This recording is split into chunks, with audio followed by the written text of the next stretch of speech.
The story started on Friday morning, January 30th, 2026. The start of the school year was just a few days away, and Joanne Appleby, mum of Bo, Grace, and Austin, decided it would be great if they all could grab a couple of inflatable paddleboards and a kayak and head out for a pleasant hour or two on the beach at Quindalup, 200 kilometers south of Perth in Western Australia. The family were there on holidays. The family enjoyed paddling the kayak and playing with the paddleboards. Over a period of time, they did not realize how much they had drifted offshore. They suddenly realized the waves were getting bigger and stronger, and the children were being tipped out of the kayak. Joanne realized the potential seriousness of the situation, and after trying to get closer to shore, she could see that the wind was taking them further out to sea. She decided that their only chance of possible rescue was to send her oldest son, 13-year-old Austin, to swim to the shore. At this stage, the shoreline was still visible. This was her only choice, and she knew that all of their lives were at stake. It was up to Austin. He put on a life jacket and took the kayak, while Joanne, Bo, and Grace, all wearing life jackets, held onto the paddleboards to keep them afloat.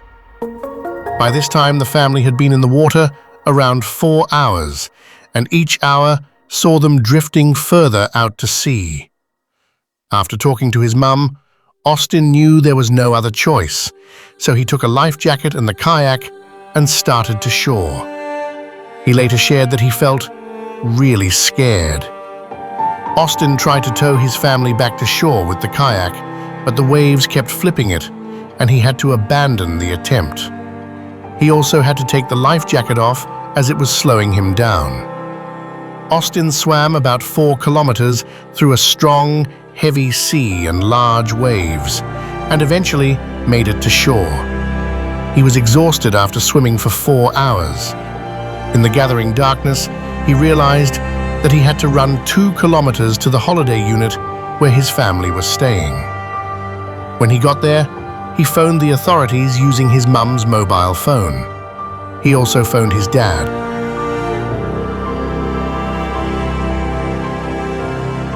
Austin clearly articulated the situation to the police and emergency services over the phone, not knowing whether his mother, his brother and sister had survived. They were eventually rescued that evening around 8:30 p.m. after being in the water for 10 hours, with a helicopter spotting them 14 kilometers offshore, with a volunteer marine rescue vessel picking them up a short time later. Joanne, when speaking about the ordeal later, said sending Austin off to get help was the hardest decision she has ever had to make. Austin, commenting on what he had done, said that thinking of his family kept him going. "I just said, 'Not today, not today.'"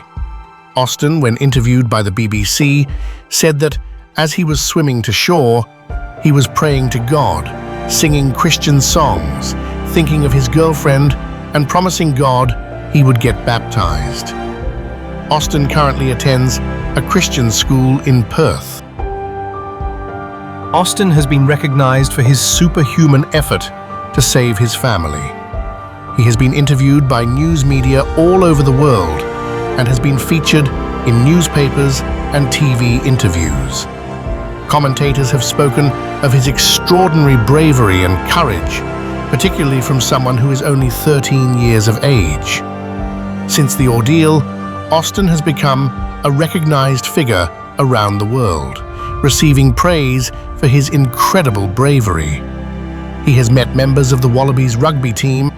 There have also been calls to officially recognize his feat and to turn his story into a movie.